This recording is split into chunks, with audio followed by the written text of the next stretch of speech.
Shalom. This week's Torah portion, Parshat Tissa, Exodus 30 through 34, has a lot going on. I mean a lot. God instructs Moses to take a census of the people. We're given the final instructions for the Mishkan, the portable tabernacle that we've been focusing on for the last couple of weeks. This Parsha also talks about the making of the bronze basin, the anointing oil, the incense. We're told in the Torah how an artisan named Bezalel is to head the construction of this Mishkan and all the furnishings, with Oholiav acting as his assistant. God then tells Moses to remind the people of the importance of keeping Shabbat, then gives him the tablets inscribed with the Ten Commandments, and then it gets interesting. While Moses is on the mountain, the people begin to panic. He's been gone for a while. They're not sure what has happened to him, not sure whether he will even return.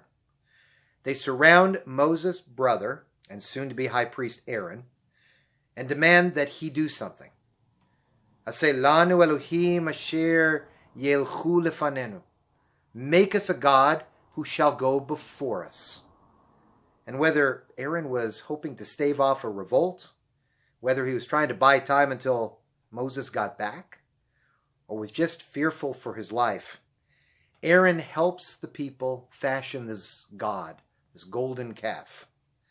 The people offer sacrifices and rise to dance before it. Meanwhile, up on the mountaintop, God has given Moses the tablets of the law, but tells him what's happening in the camp below. Moses goes down, sees what the people are doing, and of course angrily shatters the Ten Commandments, as you all know. He destroys the golden calf, and 3,000 of its worshippers are put to death. Finally, Moses returns to Mount Sinai, and despite his own anger and disappointment, pleads with God to give them another chance. Moses steps forward in a big way on behalf of the people, and God relents. And finally, he descends the mountain again, this time with the second set of tablets. It's a lot of stuff this week. What interests me in particular? There's a line in the 32nd chapter. When Moses comes down and angrily sees the golden calf, he says to Israel, Mi la'Adonai Elai, whoever is for the Lord, come to me, which is followed with Vayasfu Elai Kol Bnei Israel, and all the Levites gathered around him. That's 32, verse 26. I offer a great question posed by Rabbi Yitzchak Meir Alter, the founder of the Ger Hasidic dynasty of Poland in the 19th century. Rabbi Yitzchak asks, were the Levites the only ones in the camp who were for the Lord, if you will? And if you follow the narrative of the Torah, there were 600,000 people who left Egypt. And according to the text, only 3,000 were punished because of the sin of the golden calf. That's a tiny rebellion. That's like, what, 0.005% of the people, if my math is correct? So where were the rest? Where did they stand? Rabbi Alter, he says that's the point. The number of people who actually rebelled and wanted the golden calf was pretty small. Now, why did it seem so large, this rebellion?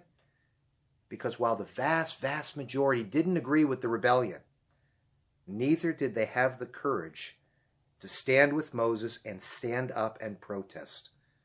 Only the Levites did. And that's the point.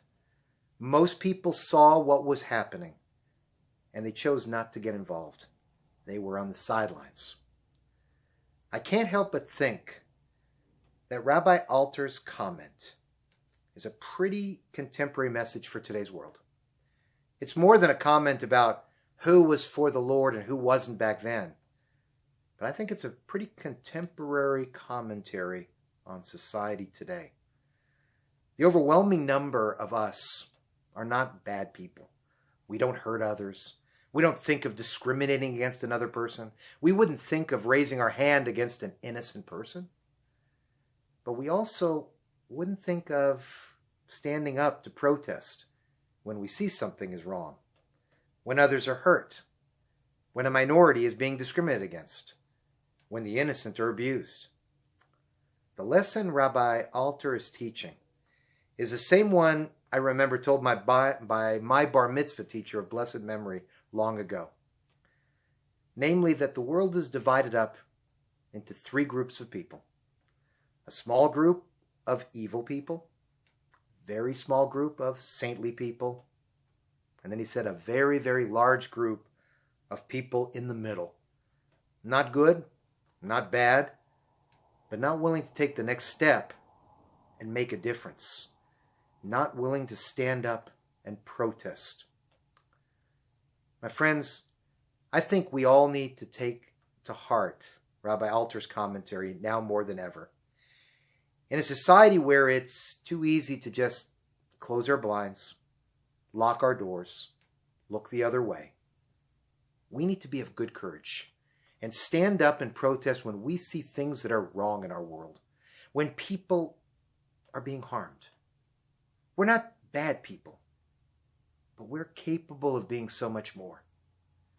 Let us hear the voice of conscience and never look the other way when we see things that are wrong in our society.